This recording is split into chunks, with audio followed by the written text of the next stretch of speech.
Hello, and welcome to Redeeming the Time podcast with your host, Eric Escamilla.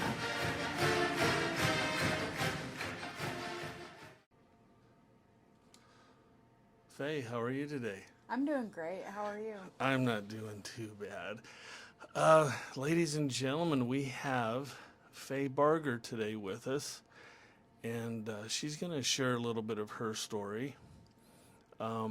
This is Eric Escamilla, Redeeming the Time. I'm the host, and you can find us on YouTube. You can find us on all the social media, TikTok, Facebook, and we are also on X and Instagram. And again, today we have Faye with us. Faye, where did you grow up? Here in Lincoln. Oh, so you grew up all your life? Born and raised. Born Yep. and raised in Lincoln. Yep. So what was the middle school or grade school, middle school, high school? I went to Belmont for grade school. I went to Park Junior High. I got expelled my ninth grade year. I got expelled from school a lot. And then I went to Northeast, got expelled, went to Bryan, the Learning Center, went to Best, which was for expelled kids. That one was fun. It was on an animal farm, so we got to play with animals part of the day. That one was really fun. Is that that's local? Is that still up and running? Yeah, I don't know. I have no idea, but it was That's cool. yeah, and we did homework for like 2 hours a day, and then we went on a nature hike for the rest of the day. It was a really fun school. So that was kind of a hands-on type of a school then. Yeah, Type of it thing. wasn't like a regular school at all, but I had a blast at that one. And So- then East, and then I got my GED. So, being expelled from almost every school, it started out in middle school. Yeah. Do you mind sharing kind of the expel from middle school and then high school was another one? Yeah, I got expelled in middle school for having weed on me. That would be what, 13 years old? 14. 14 years old? Yep. Do you mind me asking, at 14,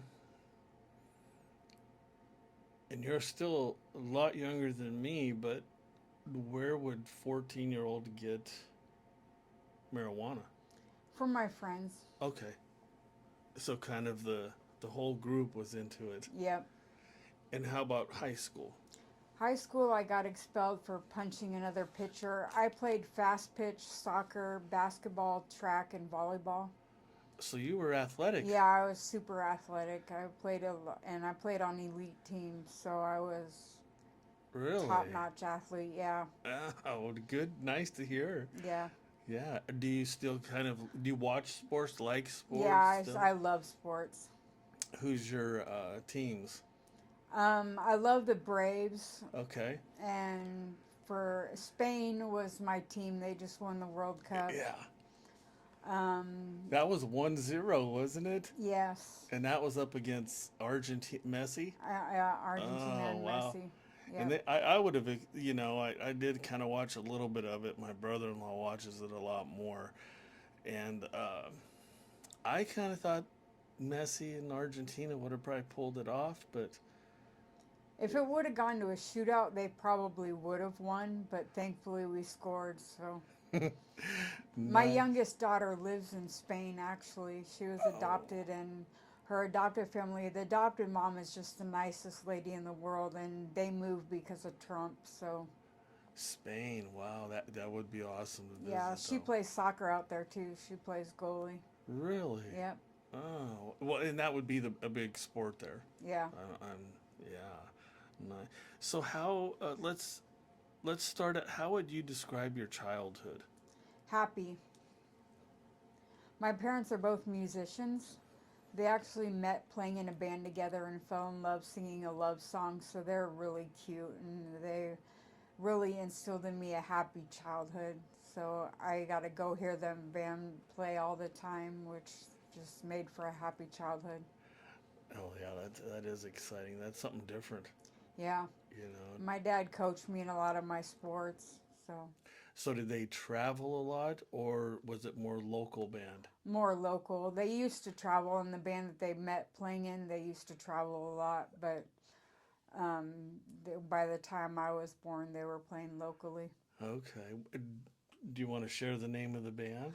The first band they were in was Sour Mash, and then my mom played in the Fab Tones, and then or New High Flyers, and then the Fab Tones, and then my dad played in the Resonators, and now they play in Tidball and Barger Band, the Strange Bedfellows, the Melody Wranglers, the Toasted Ponies, and I think that's it. Wow. They play in all those. Yeah, And is it instrumental, vocal? What do they? both. Both. Yeah. So that's their talent. Yeah, my mom was the classical piano teacher, and my dad plays guitar. So my mom played keyboard, and now she plays guitar. She doesn't do any more keyboard stuff. Interesting, Yeah. interesting. So obviously they're still with us. Yeah, Okay, okay. Retired? Are thankfully. they still? Yeah, well, my mom is still doing a little bit of the last land development she has to do. My grandpa built homes and he invested his money in land and then ended up selling the land to my mom and her two sisters. And the last one she's doing with her sisters and her cousins because my grandpa built homes with his brother. So the last bit of land him and his brother owned. So they're developing it with their cousins. It's called White Horse. It's out off of A Street past 84th. And that's construction housing.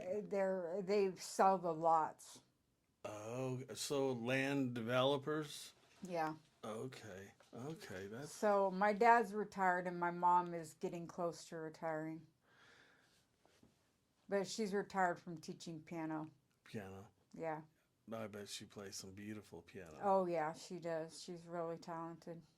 Oh, yeah. So what are some of your favorite memories from growing up? Um,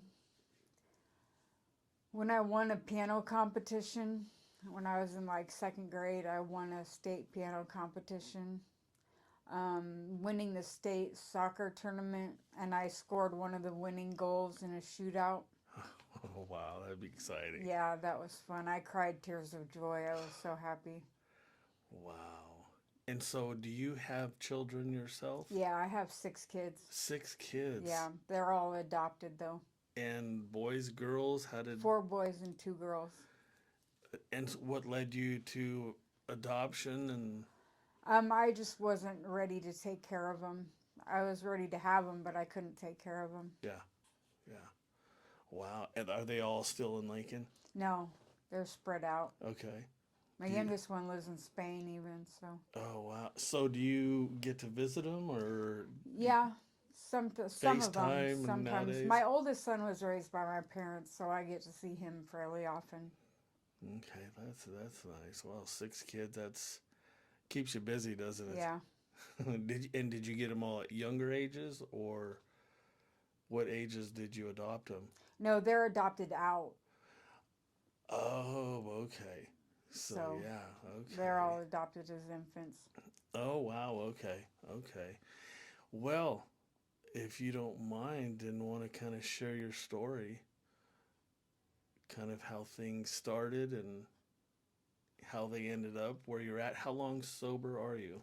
2 years and 4 months. Okay, congratulations. Thank you. And was there anything particular that you were involved in, or just kind of I was involved in all of it. all of it? Yeah. How did it all lead up? Let's see. At first, it was just recreational using. This would have been at like 14 years old. Yeah, Okay. but yeah, at first it was just recreational using. Except for weed, I became a big pothead fairly early on. And I would drink at parties, but I didn't use all the time. Then when it really took off, I got married to a guy who was a heroin addict. And he talked me into taking out student loans and then went and spent it all on heroin and cocaine. And I started doing heroin and cocaine and became addicted to it. And then I got sober from that, and I lived in a sober living home in Colorado for almost 2 years. I went to prison actually, and I got sober and was in a halfway house and then a sober living home. So I had about 2 years sober, and then the first of my grandparents died, and one of my friends in the halfway house died, and I fell off and started getting high again. And So kind of the pain of those incidents kind of brought you back to what. using again, yeah. So the question I have is what is, I've never tried heroin. What is that? What does that make you It's feel like? awful. It's a dirty high. I was actually allergic to it for the most part, so it was like a good month of using it before I would stop puking from using it. But I started using it because I had sciatic nerve damage from having kids, and it would cure that, but it made me puke. But after about a month or so, then I would puke if I didn't have it. And S- so I would get sick if I didn't have it. You get physically ill from not having it. So I would use just to keep up with not getting sick. So it was kind of a pain stimulant. Is that what Yeah, you used it for it's a the? pain reliever. Oh, okay. So it takes. So like, is it like an opioid Yes. feeling? Yeah, it Take. is an opioid. And how long did you do that? About 2 years. And then how do you wing off that? Being in jail. I didn't have the willpower to do it myself. How long did you have to go to jail and what for? I actually went to prison to get off of it. Oh, okay. And boy, I bet you that was tough. Yeah, but once I got off of it, I didn't go back. And so is it in jail? Do they give you medications? Is it just you're living without it, proper eating and sleep, or Yeah, you don't sleep for like a week coming wow? off of it. And you feel like you're being stuck with pins and needles. And So there's some horrible after yeah, effects. yeah, it's awful Didn't coming feel off of worth it. it afterwards, did it? No. Was there heroin and cocaine together? Yeah. And so And sometimes heroin and methamphetamine together. so the heroin is that considered a downer? Yeah. So then the cocaine, obviously, the upper, those together did what? Balance each other out, sort of. So I would have energy, but I would still be down from or sick if I didn't have the opioid. Yeah, yeah, yeah. That's quite the combo then. And how long those And I lasted? used meth a lot during that time too. Which would have been more on the cocaine side Yeah, of upper, stimulant. Yeah, which definitely kept you awake. yeah, The heroin took the pain. yeah, Okay, and that lasted for 2 years. yeah. And I started doing yoga when I was going to prison, and it actually cured my sciatic nerve damage. So I haven't had it bother me since then. Yeah, I've heard a lot of good things about yoga and meditation. Yeah. And I know treatment. We did meditation, and that was interesting because it really does calm the mind down. It did for Mhm. me, and then the breathing, Yeah. just some important things there Mhm. that help. And so then after the 2 years, so how old were you when you went to prison? I think I was about 30, 30. Okay, so before that it or I was was about just 29. About 29. 29. And so 14, kind of smoking. What age did the heroin come into your life? About 27. Oh, so not till later. So it was just smoking pot up until that point. Smoking pot, and I did methamphetamine from about, I think I did it for the first time when I was 19. And then I would do it here and there if somebody had it. How did that come into your life? A friend of mine told me to try it. And what was it like when you first tried it? The come down was awful, but I loved the high of it.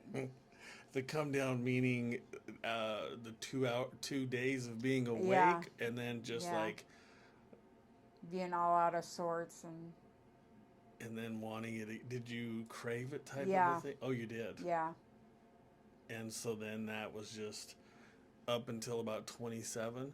yeah, And then you got married, right? yeah. And then how long were you married? I technically still am, but we've been separated for over a decade.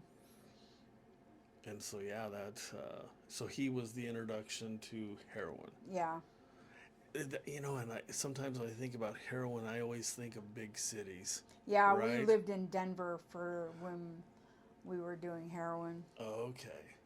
What part of Denver? Denver, Denver. I went to private school there, Oh, okay. and so I don't know if you ever heard of there was Porter Hospital, Uh, Cinderella City, mm, back in the day. That's yeah, I kind of grew up around there for about two. Oh, when I grew up, I went to high school there for about 2 years, oh, okay. so a little familiar with it. I love Colorado. You were asking about happy childhood memories. One of my favorite memories, my parents go camping and backpacking a lot. And one of my favorite memories was of camping at Brainerd Lake. And we went horseback riding through the mountains. And then we hiked up a mountain and we went canoeing on a lake and jumping off a cliff. And it was awesome. Oh yeah, no, that sounds like yeah. I would have rather been doing that in Colorado, but no, we had to be doing heroin. Where did you? I mean, where did you live then? I mean, was it downtown apartments, houses? What was? We Did it were get in a bad like that? motel at first, but then we were homeless, and we stayed in these little clothing donation box things that we could crawl into.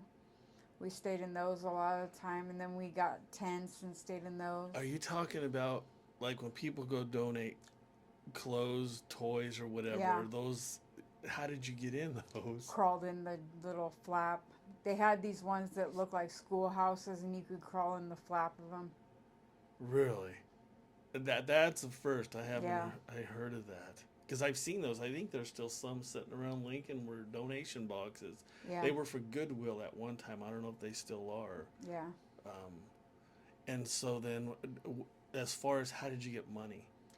Stealing. Really? Yeah, we used to go steal stuff from the grocery store. Well, at first we would beg for money, and then somebody told us that if we stole stuff from the grocery store that was under $10, we could get them to give us cash back. So we started stealing stuff from the grocery store and going and returning it to get cash back. Under $10? Why? Because Because you wouldn't get in trouble? no, they wouldn't return it if it was over $10.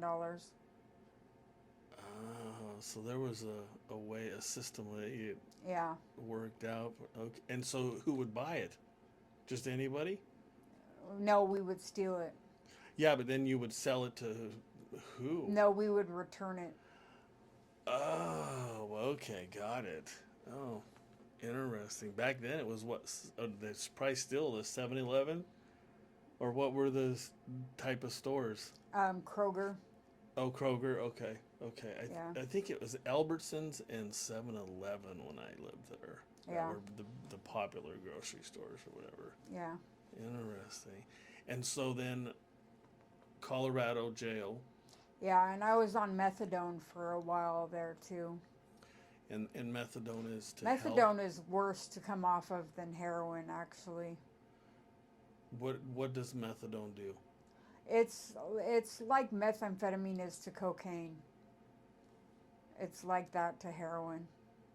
But they're doing it to wean you off it. Yeah. Okay. But it's even It's worse. still. What's the worst part? I mean, what? It's stronger than heroin. Wow. The only thing that's good about it is it's medically regulated, so you know what you're getting. And then so it's limited to once a day, or Yeah. and then so you can't. I mean, if you wanted to, you would, but you can or can't use meth or cocaine while you're on it. You can use while you're on it. And so what happens? Just doubles the high per Yeah. se? Really? Okay. And so then prison to how did that whole thing happen to get into prison? Um, I got released to a halfway house and I ran from the halfway house. Well, actually, I gave birth to my daughter in a motel room and I was on a warrant. They came to the motel room because they heard I gave birth to her in the motel room, and they checked and seen I had a warrant. They arrested me. They actually arrested me while I was in labor but let me go because they didn't want to pay for the cost of the labor. But then they came back when I had her and took me in, and then I ran from the hospital that they took me to, but then they caught me the next day and took me to jail. So you actually had the baby in the motel, or you were in labor and then they came? I actually had the baby in the motel. May I ask, what was that like for you? It was easy, actually. Really? Yeah, I had been in labor for so many hours. By the time I got to the motel room, I pushed a couple of times and she was out. The first, was that your first baby? No, Oh, that okay. was my last. Okay. So, a little girl. Yeah, Wow. Yeah, I can't imagine. yeah. And I have 6 kids, Oh, okay. and obviously all at the hospital, Yeah. and none of them looked easy. No. You know what I'm saying? Yeah. So were you medicated, or were you on Yeah. something? Yeah. What drug were you on? Heroin. So did that take away maybe some of the pain, you think? Yeah. Or Yeah. and so what happened after that? If you had the baby, did they come right away? What? A couple hours later. How did you know what to do with the baby? You know what I mean? I had already had 5, so I knew what to do.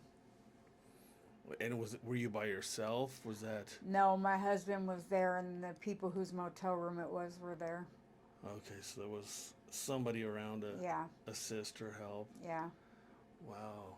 And then so that's when you ended up going to jail. Yeah, pretty much. They arrested me and took me to the hospital, and then they left me at the hospital, and so I ran from there. And then I stayed the night in one of those clothing donation boxes, and then the next morning we went walking by, and one of the officers that arrested me saw me and took me into jail, and that time I stayed in jail until I went to prison. How long did it take before you felt normal in jail? Oh, probably a month. I just, from having my daughter and being stripped away from her, I didn't feel normal at all. So it wasn't just the coming down off of that, it was getting used to not having my daughter with me. So some depression and Yeah. anxiety, a little of everything. Yeah. And I was in jail with the guy that shot up the Batman theater. And I have PTSD from that because I used to pitch fast pitch. And it's hard to describe, but the way my brain works, something snapped in it. And I had like a heightened sense of adrenaline. And I have PTSD from it because my mind would connect this dot because you use a bat in baseball that wasn't meant to be connected, but just the way my brain works, it Yeah. caused me to have PTSD. And I was in jail the whole time while he was in there. And we were actually a block away from this theater shooting when it happened, So staying outside. what year was that? I don't remember exactly. And so I there's never a co-ed jail, correct? So you were just in the same building? Yeah. Okay. And so then about a month after you start, I'm assuming you didn't go in there and just have all 3 meals and sleep well, that type of thing. When did things start to happen where the functioning of normalcy When I was, started doing yoga, that helped me a lot. and what got you into yoga? My back was hurting and I needed to do something to fix it. So I looked up yoga positions that would help with that, with your sciatic nerve. And so I started doing those stretches and it actually cured it after about 2 months. And so do you still do yoga? Yeah. Really? So are there levels? Yeah, I don't try to up my level. I just stick with the same old, same old. Okay. What worked? Yeah. Yeah. And so then 2 years. What was prison like though, for you? I enjoyed it because it was a break from my husband that was really abusive.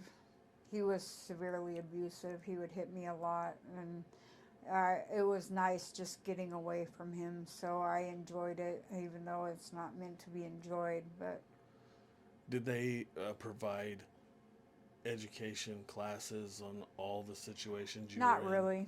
I wasn't in there that long. Altogether, I did 7.5 months. I actually went to prison twice. The second time, I was only there for about a month and a half. And so after prison, the total of whatever amount you were there, where did the husband come back into your life, type of a thing? He would try to show up, and when I fell off when my grandma died, he was around again. So dealing with things that were high stress or sad or those types of things, that kind of led you back. Hmm. And so was that just something in your mind that you knew would help you, or you just kind of didn't want to face that? Kind of didn't want to face that. So your grandma passed away, Yeah. and then you kind of And I slid back. lost a friend that I became close to in the halfway house. After I got out of prison, I messed up on parole and I got sent to a treatment center that they kicked me out of, and then I went back to jail for about a month, and then I went to a halfway house for about 10 months. And I became really close with one of the girls in the halfway house, and she ended up dying of breast cancer about 2 months after we got out of the halfway house. We got out about the same time, and she died about 2 months later, and right around the time when my grandma died. And then one of the girls in the sober living home with me, she had just gotten kicked out. She died too. So three whammies. One after another. Yeah. And I never really experienced death before. I had like a great grandma die, but I was too young to really know what was going on then. So it was the first time I had really experienced the death of somebody close to me. That loss that we don't, or wasn't explained to us when we were younger. Yeah. I remember when my grandma passed away, I was right there by the bedside. I might have been maybe 12. Hmm. It, it wasn't explained after that. You just seen a lot of grief, so you knew something. It was sad, right? Yeah. And so we don't, that's what I kind of like to explain to my kids when they were growing up, is when things happen like that. But then again, you can't explain everything. It's just, it helps them kind of, on their journey in life, because we're all going to face something like that, Yeah. right? Fortunately, this last time when I was in treatment, my last grandma died. Fortunately, that happened like that, so I dealt with it while I was in treatment. And this is the grandma I was closest to, Mm. and I feel like I would have maybe fallen off if I hadn't have been in treatment. So fortunately, it happened the way it did. So how many, excuse me, how many treatment centers or treatments had you been to? Three. Two of them kicked me out within 2 days, or four, I guess. Three of them kicked me out. Two of them kicked me out within 1 day, said I had to go to a psych ward first. Was it just kind of having to deal with everything? I mean, it seems like the pattern from middle school, kicked out, high school, right? Yeah. Um, Treatment centers. What kind of, was there a learning process to why you were getting kicked out? Did you know why, or did just the reaction of things? Um, I don't necessarily know why, but I know at the last treatment center I was at, the one that worked for me, the first day I was there, they said they had a music appreciation group and you could dance in it. And I said, well, there you go. I'm going to pass this one. Yeah. Because I got kicked out of one of them for dancing. I know that. And that's one thing I'd always gotten kicked out of places for, because I love to dance and I'm always half dancing. And that's one of the reasons I've gotten kicked out of places a lot. So And that's really interesting that you caught on to that. But I'm wondering, is that something that took you back to the music in the childhood with your parents and their band and the music? That's what's been or worked for you in a healing way at that point? Yeah, it does work for me. It does heal me. Did you know that on that dance treatment center? Yeah, You know what I mean? yeah. And so, what is it about the dancing? It just, one, it's good exercise. Two, it's a happy exercise. Music fills my soul. It's like my baby blanket. It just makes me happy. And what is the type of music that puts you in that Oh, I mood of? listen to everything. Okay. Some of my favorite albums are in languages I don't even speak. My parents have a really eclectic taste, and they have some great albums of stuff most people have never heard of that I just love. Um, they're probably, and you don't have to give me their ages, but they're probably like what, 70? My dad will be 76 in October, and my mom, I think, is 72. So that type of music would have been back 40 years ago. That Yeah, and so yeah, that's probably why a lot of bands or that instrumental type of music we wouldn't hear a lot of.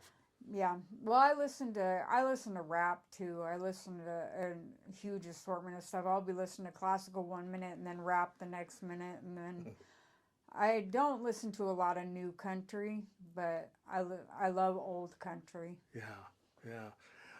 That music is, I think it's big for everybody in some Yeah. way.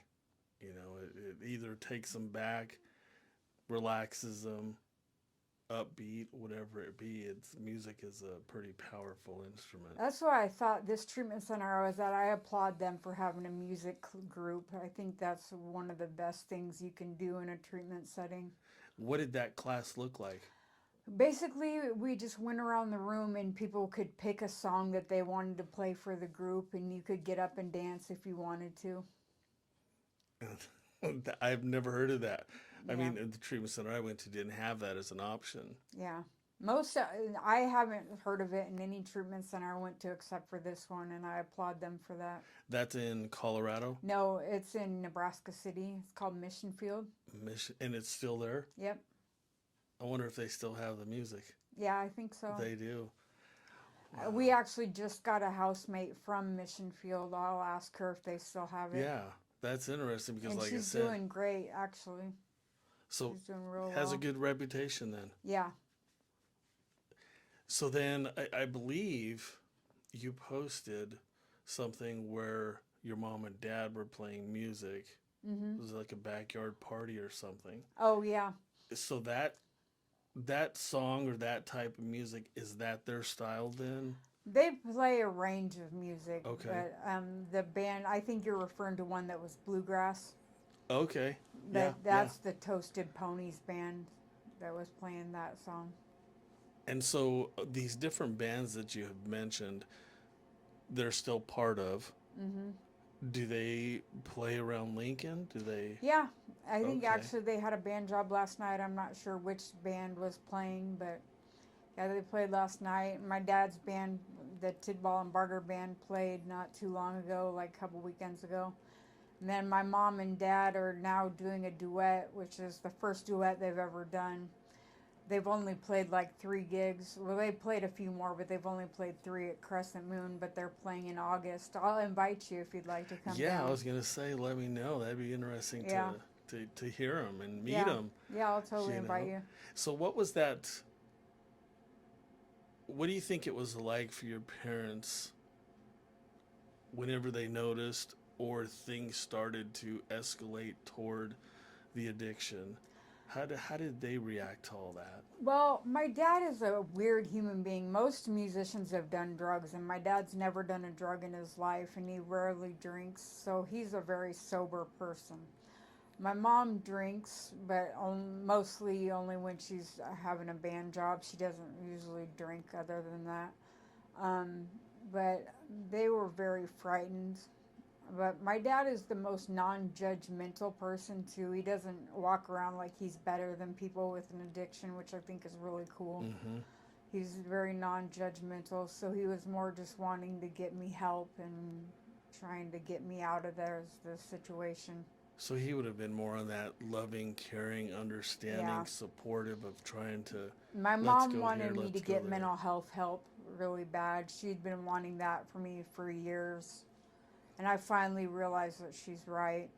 It took me a long time. I kept thinking because she has mental health issues that she was calling the kettle black, and I kept getting mad at her for.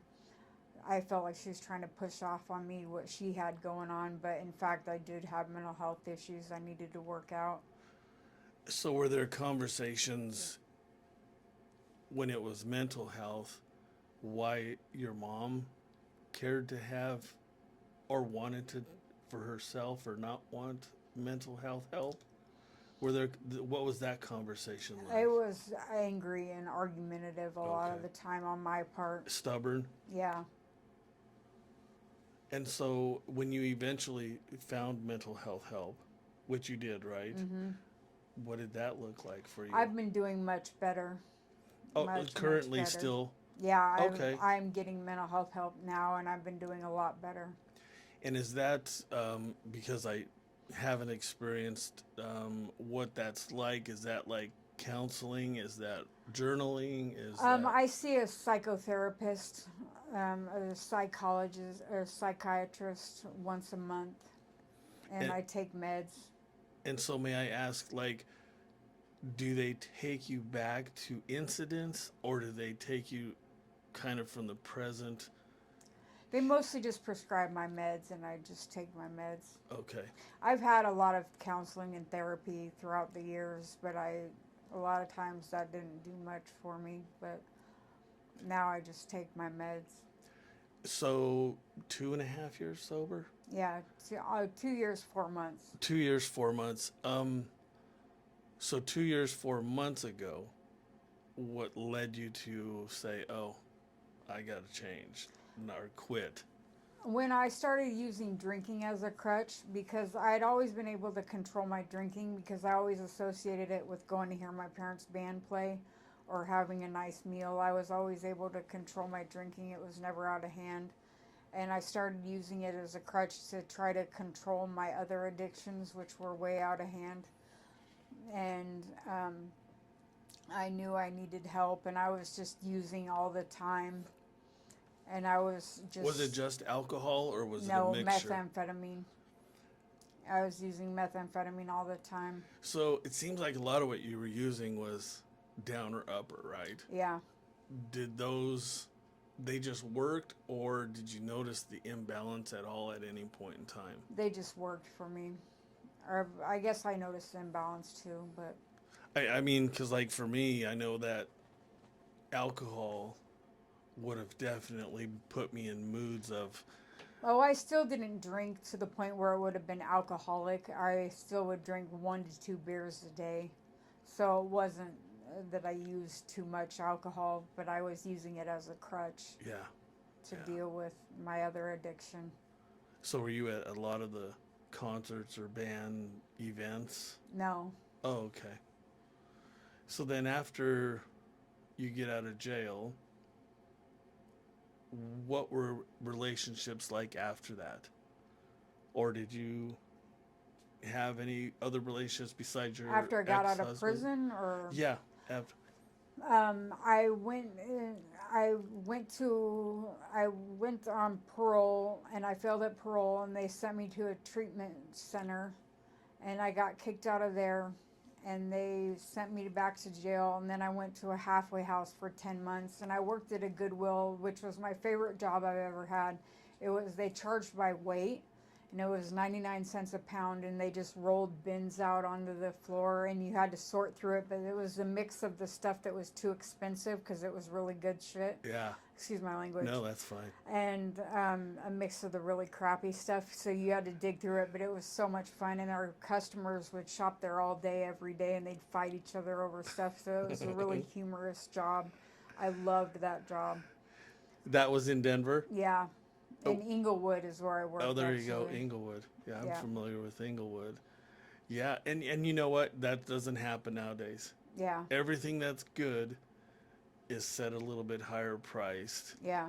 And I think they kind of forgot what the purpose of Goodwill is, Yeah. and that is to help people who can't afford things, Yeah. whether it's high priced outside the store or not. Yeah, and we outsold all the Goodwills in the area, and we were selling it at 99 cents a pound, so we were doing big business.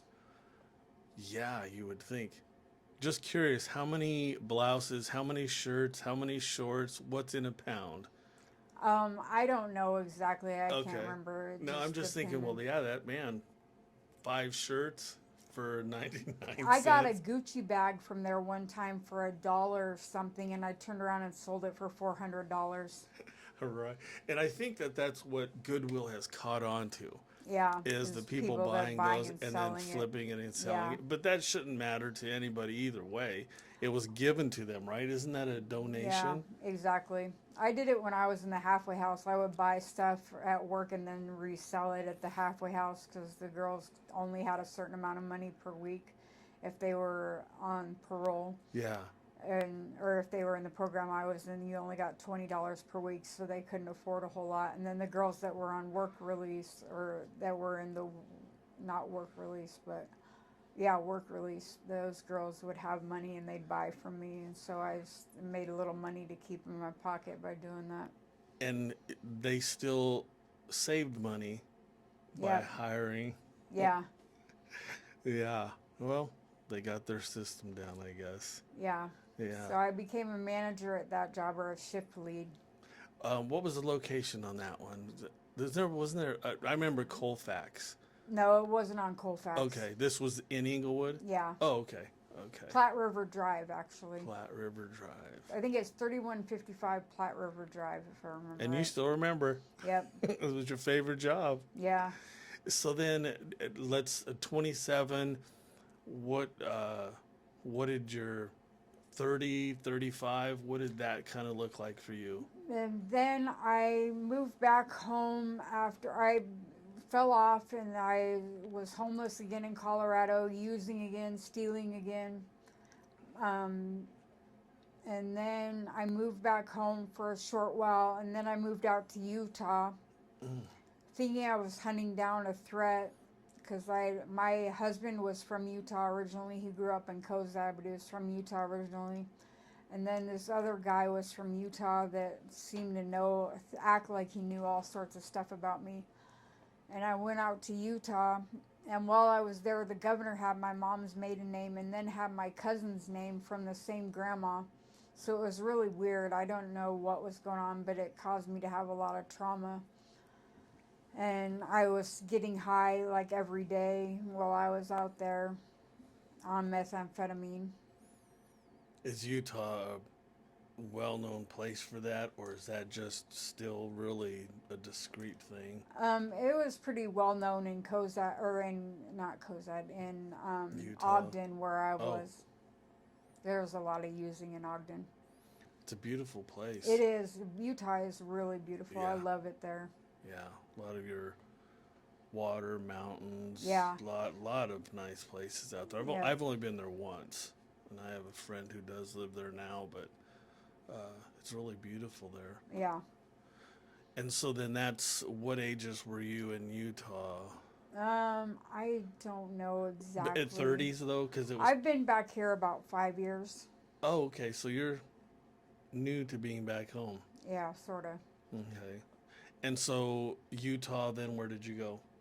I came back home after that. Back here. Yeah. And so when you moved back to Lincoln, what did that look like? Well, my grandpa died on Christmas, about a week after I moved back. My mom's dad died. So that was sad. Another tragic moment. Yeah.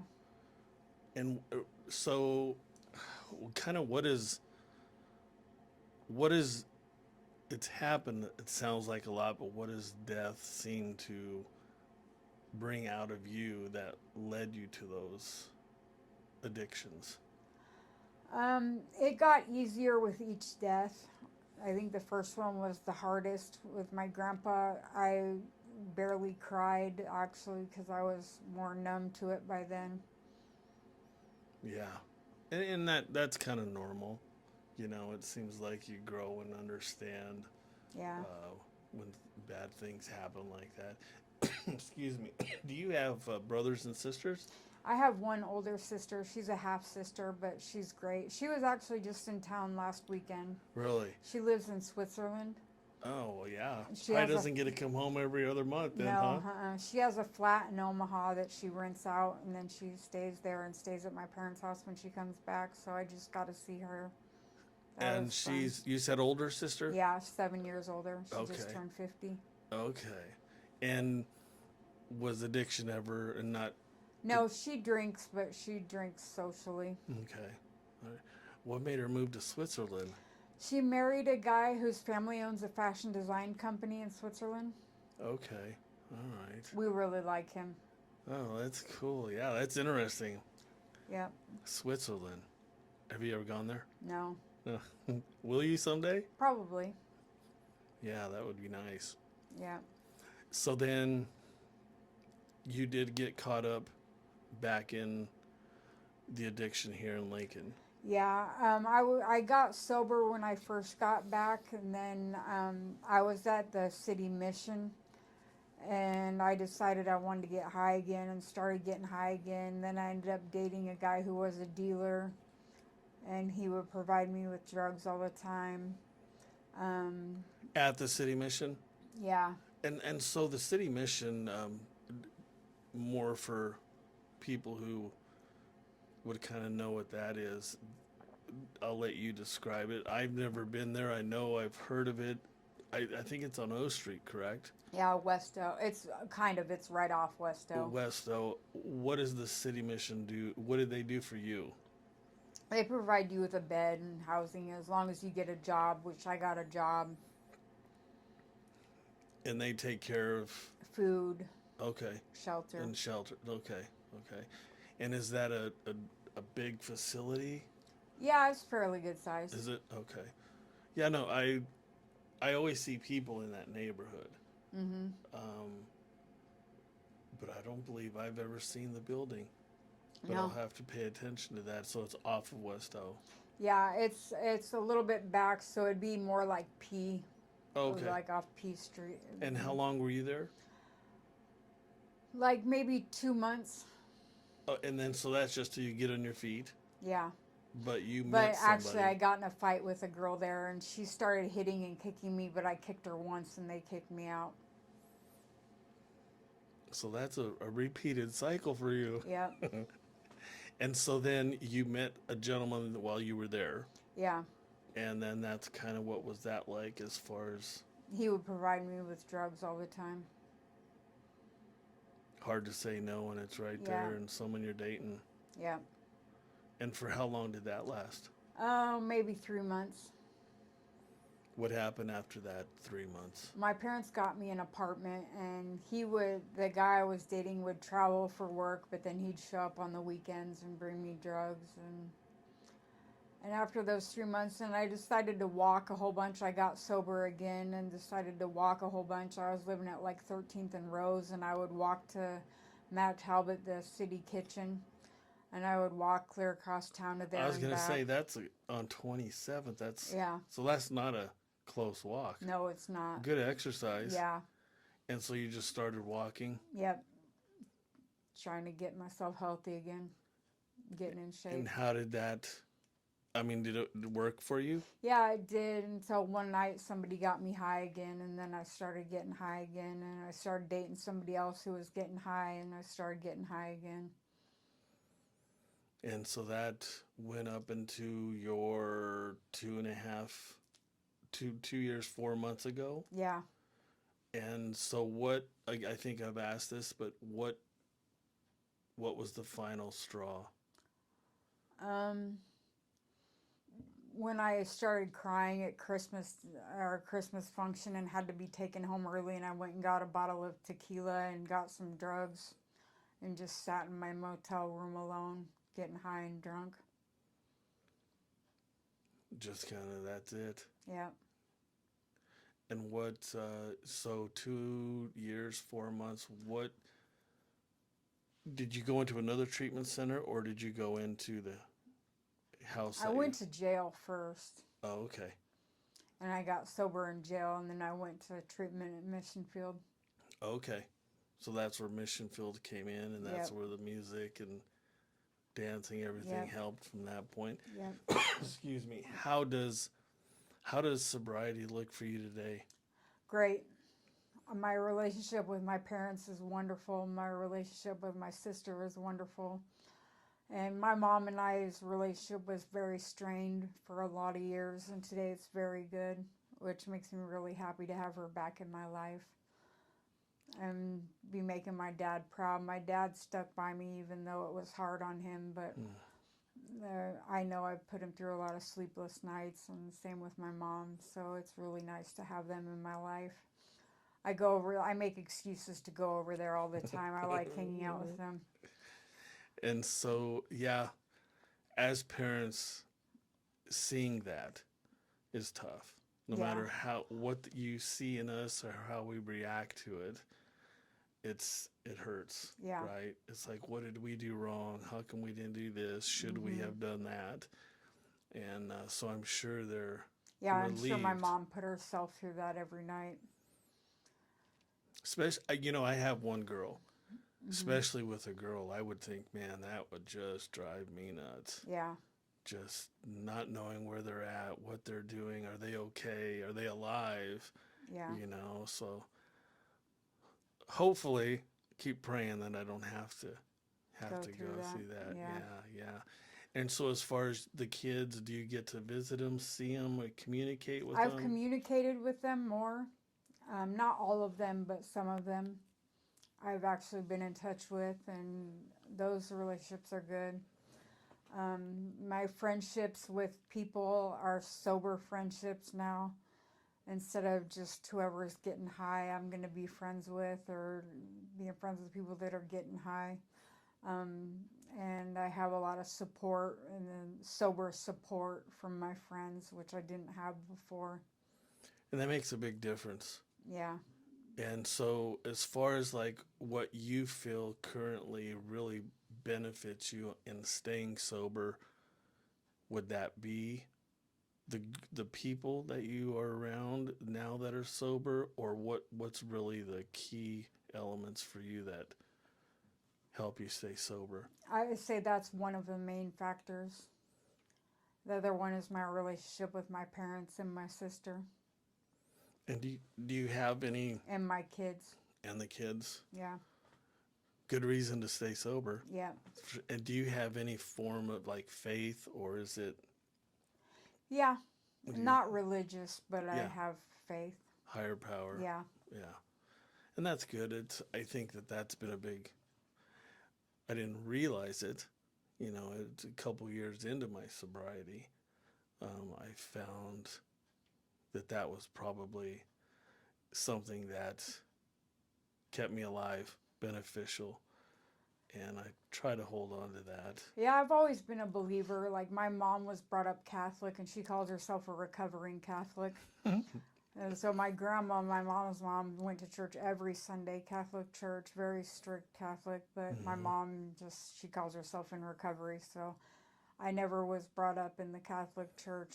My mom and dad don't go to church. But I've always been a believer. I don't ever question whether there's a God or not. I know Yeah. there is. Yes, I believe But that. I've never felt like one religion got it right. My mom basically calls herself Buddhist, which I don't. There's a lot of things from Buddhist teachings I agree with. Yeah, I think there's a Buddhist chapel up the street from me. Oh, really? I don't know if they nice. call it a chapel. Temple. Temple. Yeah. There's Cool. up the street from me. You drive by it, you notice it. Right on. Yeah. I always wanted to just stop and visit because I think they're pretty open to visitors or people coming Yeah. just to see what it's like. Yeah. You right know. on. So yeah. So as far as the sobriety, are there any one or two things that you just hold on to, or is it all the family, or what really drives you to say, man, this ain't gonna happen again? just being down as far as I've been down, losing everything that I have now, and now that I have all those things back in my life, I don't want to lose them again. I've been down to where I had nothing but and just broken as fuck. Excuse my language, but and that's where I was before I went into before I got arrested and went into treatment this last time. That's where I was. Even though I had my family around me, I didn't have their support. Well, I had their support, but I didn't have their support to get high. So in my world, I didn't have their support. I didn't. And they weren't supporting my getting high, and I didn't have the closeness with them that I have now. I didn't have any relationship with my kids except for I would see my oldest son once in a while, but it wasn't a good relationship. Now it is. Hmm. Well, it's interesting how when we become sober, that values, morals, thankfulness, and the things that we see now that we didn't see back then really turns things around Yeah, into more of a positive outcome, you know. yeah, definitely. So what are your goals now?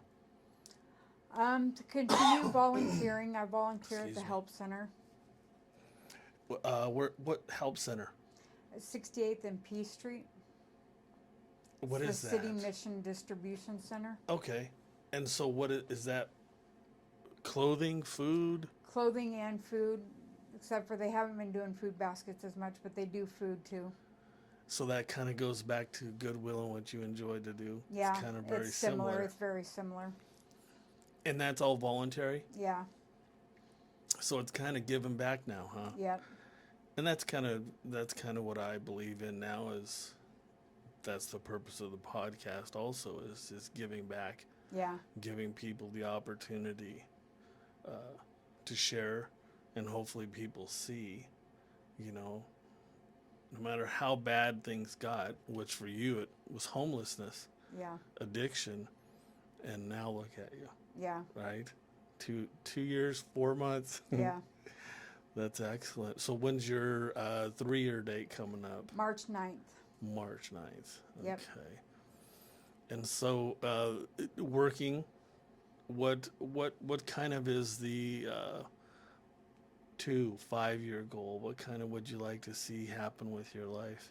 I'd like to see myself still volunteering, still maintaining a relationship with my parents, maybe learning guitar too. My mom's talking about teaching me guitar the other day, and I think I might take him up on that. We'll see how that goes, but maybe learning guitar. And still having a relationship with my kids, locating the last two of my kids that I haven't located. And do you have any idea where they're at? One is in Wyoming. He was adopted in Wyoming. And one is here, but I don't know where. Oh, in Lincoln. Yeah. Oh, okay. Well, good luck with that. That would be Thank you. awesome. Yeah. I think, I kind of believe that when kids don't have or know their parents, they may always ask that question. Yeah. And always kind of, I guess, maybe look over their shoulder to see, is that or who is that? And so that would be a nice reunion for you. Yeah, definitely. That sounds great. And you plan to do a little traveling, I'm hoping? Yes. I would like to go back to Utah and Colorado, but in a different light. Yeah. So I love Utah and Colorado, but I didn't like getting high there. It wasn't fun. It was long, dragged out, and unfulfilling. And always looking for that hustle, always it distracted from the beauty of and they're the places. both beautiful places. Yeah. Well, it sounds like your future looks bright. Yeah. Congratulations with the sobriety so far. Thank you. And you had a friend with you today that is a good friend and a good supporter and a good helper. Yeah, she is. She's been great.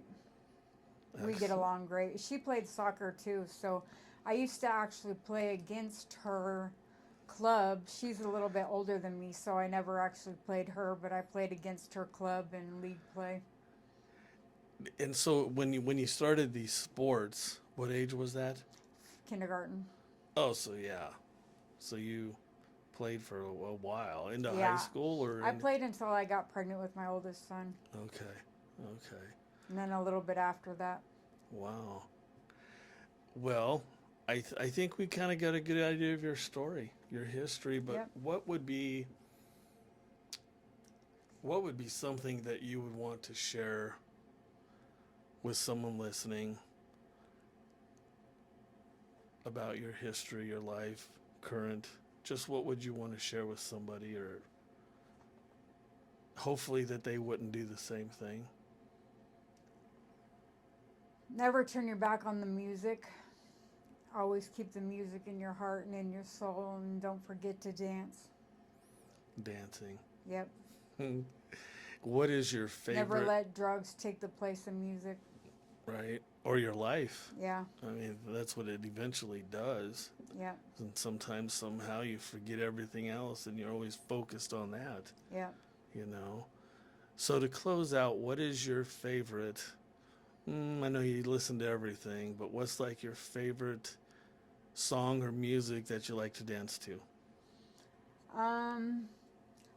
Just this morning I was listening to here's two songs. There's a song "Kisses Sweeter Than Wine" by Bonnie. It's not by Bonnie Raitt and Jackson Brown, but Bonnie Raitt and Jackson Brown did a version of it. Then my parents do this song, and it's one of my favorite songs they do.